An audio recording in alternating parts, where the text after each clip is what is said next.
Bonjour, bonjour. Je vais vous faire une petite vidéo pour vous parler de pourquoi je m'étais rasé la tête il y a quasiment un an et demi maintenant. Donc un an et demi, ça a repoussé jusqu'ici. C'est cool. Et donc évidemment que c'était un processus, voilà, pas que matériel et rationnel. Donc je vous raconte ça. Quand est-ce que ça a commencé exactement? J'ai pensé le faire avant d'aller en Inde. Et tout d'un coup, ça vient quand je prends mon billet d'avion pour l'Inde. Je prends mon billet d'avion pour l'Inde parce que c'est une demande de mes ancêtres express, vraiment très très fort, de mes ancêtres indiens. J'ai tout un tas d'ancêtres de plein d'origines différentes, mais les ancêtres indiens de Guadeloupe veulent rentrer à Varanasi exactement. Dans l'hindouisme, aller mourir à Varanasi, c'est un grand honneur. Pour faire court, ça permet, c'est un espèce de multipasse, de coupe-fil dans le chemin spirituel. Et donc, l'histoire de mes ancêtres, elle est intéressante pour comprendre le processus. C'est que la majorité des Indiens, de ce qu'on a appelé les coulis, ou le terme exact c'est langagisme, dans le monde entier, il y a des Indonésiens, il y a des Chinois, il y a des Indiens qui ont été voilà, transportés, des travailleurs transportés pour aller travailler ailleurs, évidemment à faible coût, c'est le début de la mondialisation actuelle, et se sont retrouvés, donc mes ancêtres indiens se sont retrouvés, on est post-abolition de l'esclavage, la plantation elle est toujours en place, les esclaves sont libres, n'ont pas forcément envie d'aller travailler avec les gens qui les ont maltraités, violés, humiliés, enfin voilà, tout ce qui est fortement possible.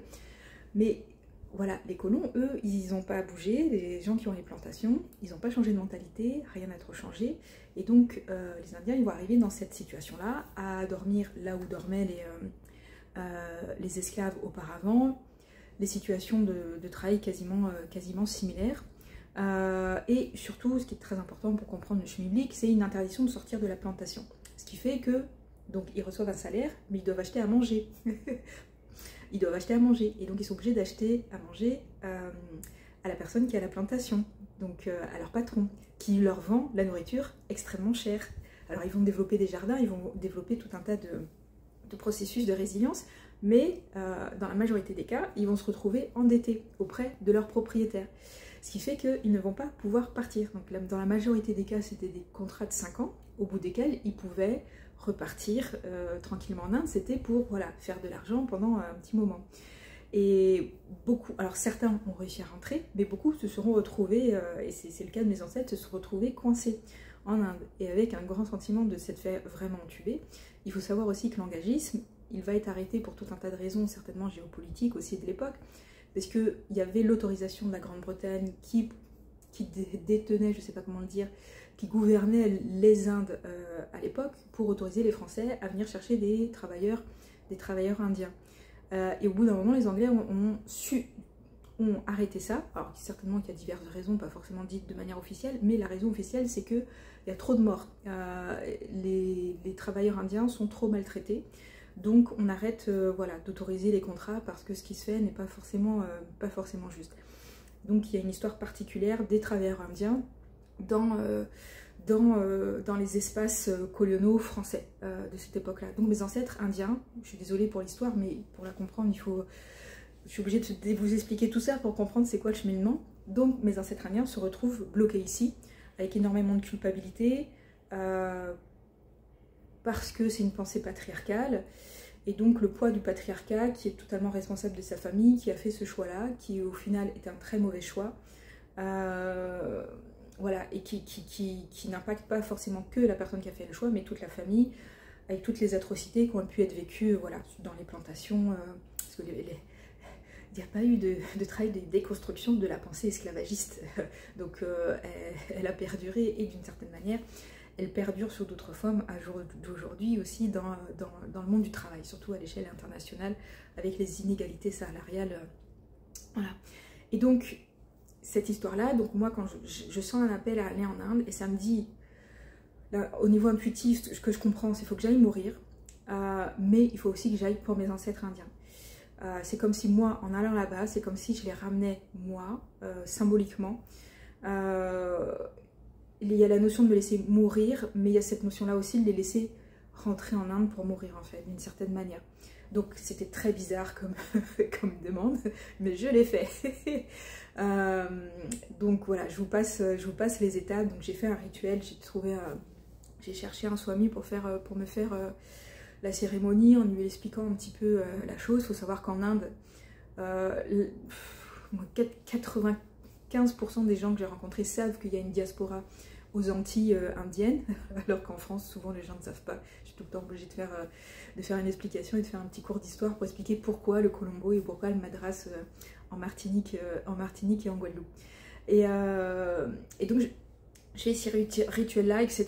Et je passe beaucoup de temps à parler avec deux ancêtres en particulièrement indiens et des hommes. Voilà. Il y a une très discussion extrêmement intéressante sur ce qui n'est pas appelé patriarcat à l'époque, mais qui l'est d'une certaine manière, et sur l'évolution que ça a pris. Je leur parle de comment c'est au jour d'aujourd'hui, comment ça a évolué, etc. Et donc ça arrive d'un coup, tout d'un coup, après, à la fin de ce voyage, après avoir passé, je le fais rapidement, beaucoup de temps à Bodh Gaya, à méditer. J'ai demandé un cadeau du Gange, j'ai eu une infection, j'ai dû faire des vaccins, je suis anti-médicaments, j'ai dû faire des vaccins et prendre des antibiotiques à mort parce que j'avais vraiment une infection très sévère qui nécessitait des soins quotidiens du coup, de refaire les bandages et refaire les pansements tous les jours. Et j'étais dans cet état-là à méditer à Bodh Gaya, donc c'était très particulier. Si jamais toute cette histoire vous intéresse, je l'ai raconté dans le carnet de bord du voyage à Varanasi, où j'ai créé ce que j'appelle un voyage stellaire. C'est comme une visite de lieu sacré, du coup, c'est des programmes comme ça, avec des thématiques particulières. Donc je fais le programme qui est payant, mais en parallèle, il y a souvent un carnet de bord qui est accessible ou pas, parce que parfois il y a trop d'informations. Où je raconte au jour le jour comment ça arrive, comment ça vient, etc. Et c'est au moment où je rentre en France, je ne supporte plus mes cheveux, c'est vraiment une sensation physique. Et vraiment, l'appel, c'est de me raser la tête. Et c'est pas un truc auquel j'ai pensé avant, pas du tout. Je sais que ça existe, mais je me suis jamais dit... j'ai des curiosités mal placées, j'aime bien... j'ai gardé très longtemps une scintigraphie parce que je trouve ça génial d'avoir une photo de son squelette en entier. Je trouve ça juste... voilà, j'ai des idées. Donc voir mon crâne et savoir comment est mon crâne, on ne sait pas tant qu'on ne se fait pas raser. Donc j'avais une petite curiosité comme ça. Mais voilà, une envie très soudaine, sauf que je suis en France et on est en plein hiver, il fait froid. Et je me dis, non, c'est pas tout de suite. En fait, bon, très clairement, entre le moment où je reçois l'information et l'acceptation, ça a mis un petit peu de temps. Donc c'était dans un coin de ma tête, je me dis, c'est certainement une excuse, je vais attendre l'été pour le faire parce que là, il fait trop froid, etc. L'expérience montrera que j'ai très bien fait. Et donc, la suite de l'histoire, elle se passe alors que je m'en vais au festival de pranisme, du coup, en Italie, faire du bénévolat. Et, les hasards, je me retrouve assis à l'arrière d'une voiture, entre deux nénettes, et je ne sais pas comment ça vient, je ne me rappelle plus comment c'est venu dans la conversation, dire j'ai une envie subite, j'exprime que j'ai une envie de me raser la tête depuis des mois, et que c'est très dur à gérer comme sensation, parce que c'est vraiment comme une envie de pisser, hein. C'est tout d'un coup j'ai envie d'un truc, et c'est très dur de résister. Et comme par hasard, les deux nénettes à côté de moi, qui ont des cheveux plutôt longs ou mi-longs, me disent ah mais moi aussi je l'ai fait. Je connais pas beaucoup de nénettes qui l'ont fait. C'était quoi la probabilité que je me retrouve entre deux nénettes qui l'ont fait? Et donc il s'est enchaîné des discussions pendant plusieurs jours sur la question, et avec cette idée là de se dire bah on se tient au courant, tu me dis voilà, tu me diras si tu l'as fait, etc. Et donc il y a un moment, je le sens, il y a une journée je me retrouve à Paris. Je le sens et je trouve un barbier, je lui dis voilà je vais me raser la tête, etc. Il a mis beaucoup de temps à le faire parce que j'avais les cheveux, j'avais fait une première étape, j'avais déjà coupé au carré pour me rapprocher un petit peu de la chose. C'est toujours très marrant parce que ça m'est arrivé beaucoup de fois de couper beaucoup de cheveux chez le coiffeur. J'ai beaucoup été coiffée à la garçonne dans ma vie et les coiffeurs ont toujours peur de me couper les cheveux, ça me fait toujours beaucoup rire. Et là évidemment le coiffeur l'a fait en plusieurs étapes parce qu'il voulait être sûr que j'allais pas l'engueuler quoi, et que j'étais bien sûr bien sûr de moi, quoi. Et ils trouvaient que c'était très très dommage parce que mes cheveux, ils étaient beaux aussi, quoi. Que je suis allée chez les mecs parce que je me suis dit que bon, les mecs, ils savent plus raser la tête, ils ont plus l'expérience que dans un coiffeur, chez des coiffeurs femmes, du coup, coiffeurs féminins. Et donc, la première sensation, la plus grande sensation sur le moment, c'est vraiment une sensation de liberté incroyable. Je me sentais super bien. Un peu comme en faisant ce geste-là, je faisais sauter plein de croyances et plein d'injonctions par rapport au fait que je sois définie administrativement comme une femme en fait. C'est comme si tout d'un coup, il y avait un espèce de phénomène de désinhibition qu'on peut tous peut-être connaître avec de l'alcool par exemple pour les personnes qui boivent. Une espèce de phénomène de désinhibition extrêmement fort et qui m'a suivi pendant tout un petit moment où je me sentais vraiment bien. Grosse sensation de liberté et de libération. Et la deuxième chose qui est venue très vite, c'est que beaucoup de gens, quand on a le crâne rasé, quand on est une femme, pensent qu'on a un cancer. Donc ça, c'est pas une observation spirituelle, c'était plus une observation, une expérience sociale en tant que telle, parce que je vois les gens avoir des comportements gênés et être tout d'un coup gentil avec moi, plus que d'habitude, beaucoup plus gentil, à me tenir la porte, à me porter mes affaires, partout, hein, dans la rue, dans les transports, dans les magasins, partout. C'était un peu drôle comme expérience du coup. Et voilà, bon, parfois je disais non, j'ai pas de cancer, parfois je le disais pas. Et voilà, en tout cas, le regard des autres qui ramène souvent tout de suite à la maladie. Généralement. C'est vrai que c'est pas ancré dans la société française qu'il y a une dimension spirituelle dans le fait de se raser la tête, comme ça peut exister du côté dans toute l'Asie, voilà, où c'est moins choquant. Et un autre point que je peux partager, c'est que, et j'ai bien fait, une des premières choses que j'ai fait, c'est d'aller acheter un bonnet. On était au mois d'août. Non pas que j'avais froid au cuir chevelu, mais parce que j'avais le crâne extrêmement sensible, le chakra coronal extrêmement ouvert et expansé en fait, au point c'était douloureux en fait, une sensation de douleur là et une sensation de douleur vraiment au niveau du cuir chevelu, limite quand on dort, quand tu sens tous les mouvements au niveau du cuir chevelu. C'était voilà, c'était d'une sensibilité, je sentais tout en fait, je sentais tout au millimètre, même plus fin, que j'avais l'impression de se sentir plus fin que du millimètre même. Voilà, donc j'avais besoin de couvrir ma tête, surtout pour le vent. Alors il y avait une sensation de froid qui était là, mais c'était je sentais le moindre brin d'air, même s'il n'y avait pas de vent, le moindre brin d'air résonnait partout. Et surtout aussi, je sentais bien les connexions nerveuses entre le crâne et le reste du corps.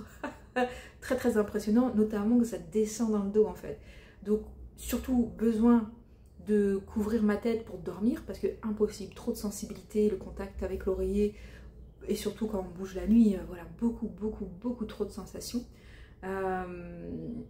Et voilà. Et donc cette histoire finale, et je pense, je vais pas forcément tout révéler parce que pendant toute cette période là, à partir du moment où j'ai rasé, comme par hasard, les ancêtres indiens sont revenus à ce moment-là. Et donc j'ai rediscuté avec eux. J'ai rediscuté quand je me suis retrouvée au festival de pranisme. Il y a eu une méditation, bim, c'est mes ancêtres indiens qui sont venus. Je me suis dit, ok, il n'y a rien à voir avec le sujet, mais bon, tant pis. Voilà, des enseignements, des réflexions, voilà, qui étaient là sur mon chemin spirituel, mon chemin de vie tout court, tout simplement. Et voilà, une mise en connexion avec les ancêtres indiens, parce que c'est eux qui m'ont emmené, sur ce chemin-là. Et il y avait vraiment cette poursuite de reset, de remise à niveau. Il y avait aussi l'aspect de récupérer mon énergie. J'ai eu une sensation de récupération d'énergie. Il faut savoir qu'il y a beaucoup de pratiques de magie noire qui sont basées sur un rituel avec le cheveu de la personne à qui on envoie la magie noire. Bon, en France, je suis pas sûre que tout le monde connaisse ça. Dans les Outre-mer, on connaît bien ça, en Afrique aussi. Et donc, je soupçonnais certaines personnes d'avoir fait des petits trucs, donc c'était aussi pour je me dis, bon, ça va faire pierre deux coups. Et quand j'ai senti l'afflux d'énergie qui revenait, je me dis, ouais, bon, il y avait bien quelqu'un qui avait fait un petit travail comme ça sur moi. Bon, c'est assez courant dans les îles. Et voilà, donc gros échange avec les ancêtres, vraiment. Et c'était vraiment... C'était presque en quelque sorte une forme d'initiation et d'enseignement de la part de mes ancêtres indiens, qui étaient, comme mon nom l'indique, swami, qui étaient a priori prêtres. Et prêtre n'est pas un titre grandiloquent. On s'en fait toujours une idée voilà, très hiérarchisée qui nous vient de l'Église catholique en Occident. Il faut bien penser que des prêtres, voilà, c'est une fonction comme une autre, il y en a partout dans une société qui voilà, pratique beaucoup de toute façon. Et il y avait aussi cet aspect-là de mourir à moi-même, et qui s'est posé à Varanasi, en allant à Varanasi, en allant permettre à mes ancêtres, et peut-être à l'épigénétique que je portais d'eux dans mon corps, de laisser mourir ça, en fait. Et c'est très marrant parce que j'ai eu des effets quand même fous, parce que mon corps a changé de réaction face au sucre. Quand j'ai fait parce que ils sont allés, les ancêtres indiens, ils sont allés travailler dans les champs de canne, pas dans la banane, dans les champs de canne. Ils ont été embauchés pour travailler dans les champs de canne. Et champs de canne, canne à sucre, rhum, etc. C'est-à-dire plein de choses qui sont extrêmement toxiques au final pour le corps. Et en fait, je ne supportais pas de manger du sucre parce que ça me déclenchait des douleurs directement. Vraiment, c'était pas juste inflammatoire, genre direct crampe utérine quand je mangeais du sucre. Donc ça fait très longtemps que moi j'évite le sucre un maximum.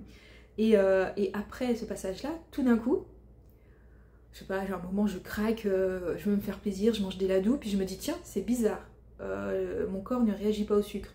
Donc je mange un autre truc, je me dis tiens, c'est bizarre, mon corps ne réagit pas au sucre. Donc je suis un peu, j'aime bien tester les limites. J'achète un truc industriel, sucrerie industrielle. Je le mange et je me dis putain, ça ne réagit pas de crise inflammatoire. Qu'est-ce qui se passe?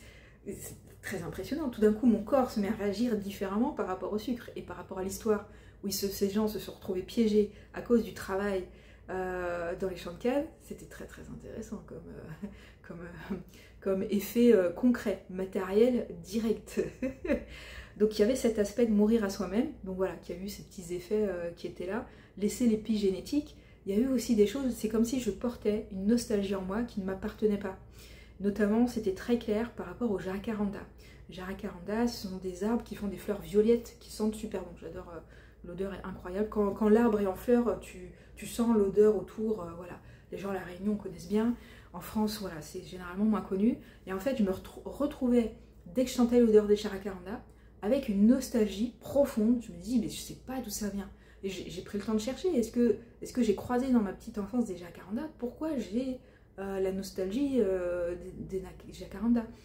Bah voilà, je me suis dit peut-être que ça vient de mes ancêtres indiens. Et effectivement, une fois que je suis allée à Varanasi, que j'ai fait ce rituel, comme pour le sucre, changement du traitement de mon corps par rapport au sucre.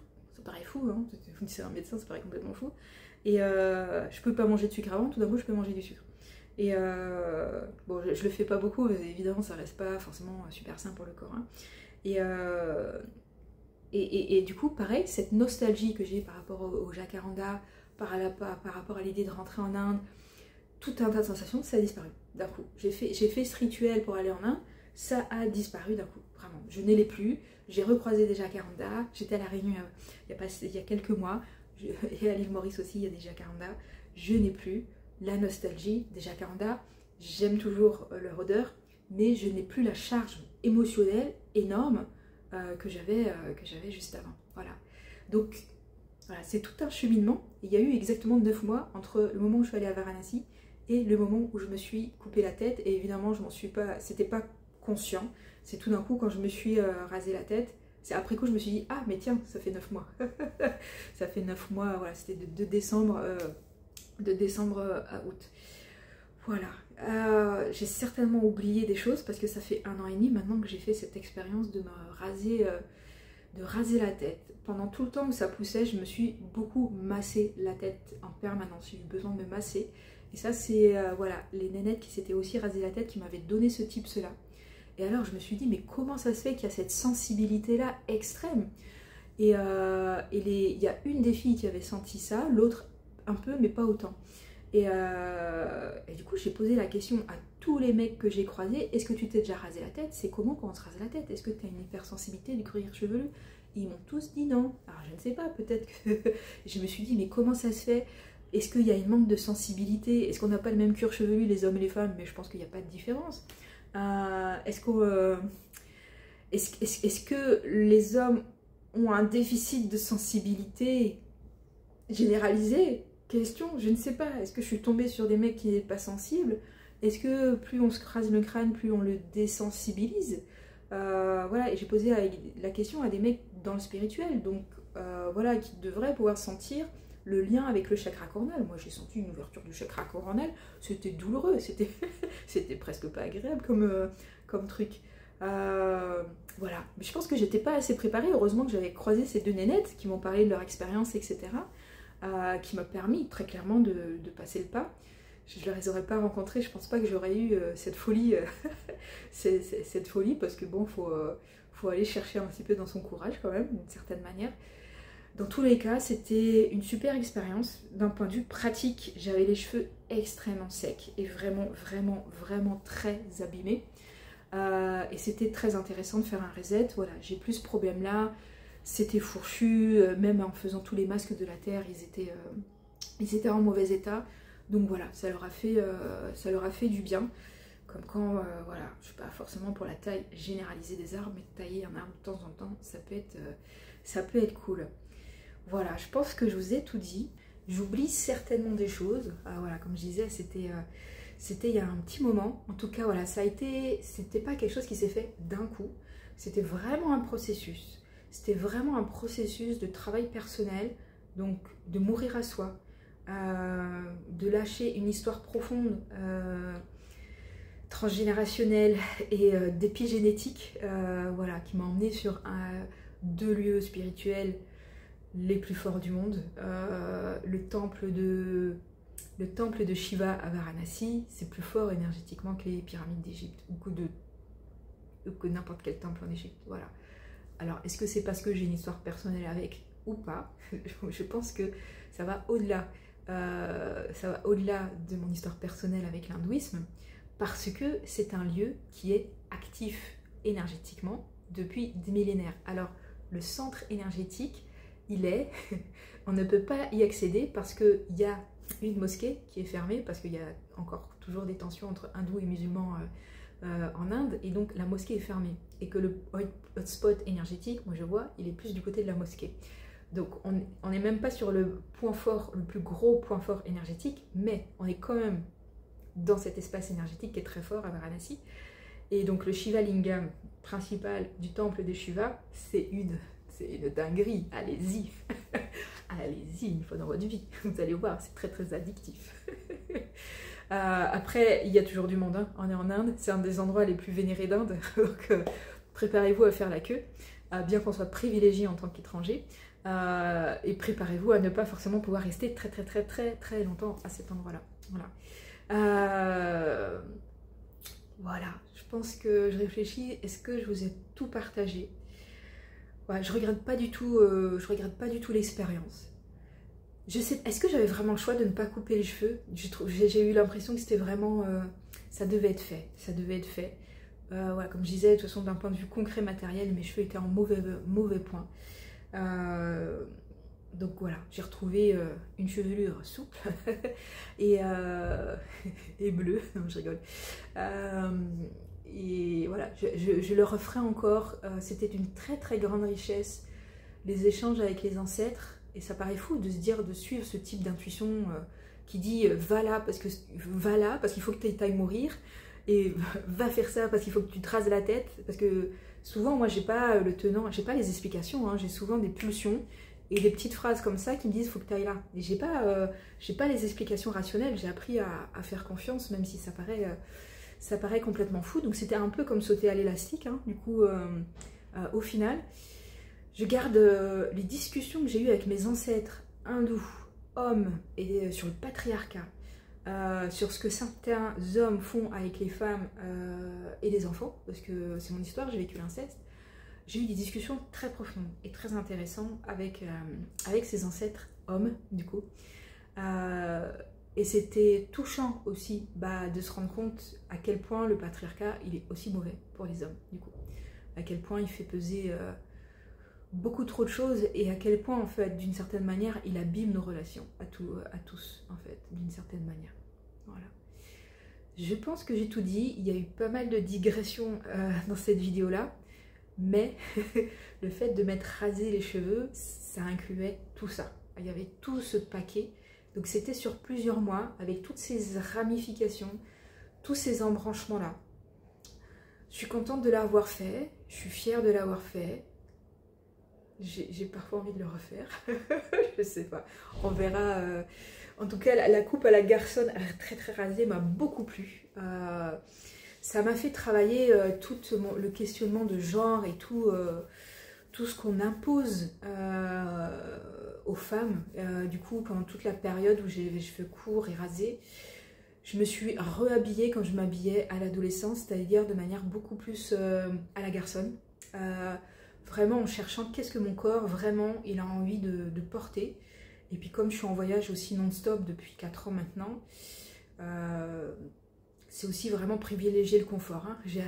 J'ai plus de talons dans ma garde-robe, je n'ai presque plus de robe dans ma garde-robe, j'ai pas de maquillage dans ma garde-robe, voilà, c'est vraiment le confort. Et le fait de me raser les cheveux, d'avoir les cheveux rasés courts, ça m'a beaucoup fait travailler voilà, sur l'image, le rapport à soi aussi, comment je me trouve belle, quelle est ma valeur et quelle est ma beauté en tant que femme, au dehors des attributs, des cheveux et de la beauté qui est posée sur les cheveux habituellement.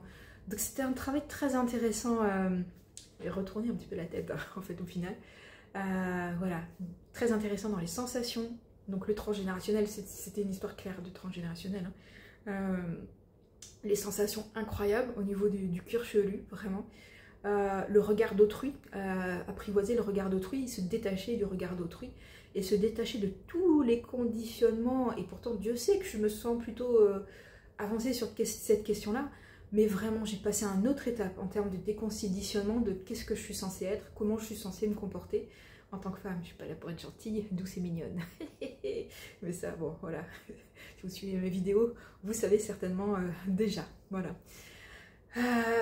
Allez, j'arrête cette vidéo là. N'hésitez pas si vous avez des questions à poser. Et voilà, si jamais vous êtes appelé, sachez que voilà, c'est une expérience vaste en tant que telle de se raser la tête. Quand on est une femme apparemment, parce que ça a l'air quand même assez différent pour les hommes. En tout cas, ils m'ont pas fait les retours. Ouais, ils comprenaient pas trop tout ce que je leur partageais, en tout cas, ceux que j'ai rencontrés. Voilà. Merci, ciao ciao.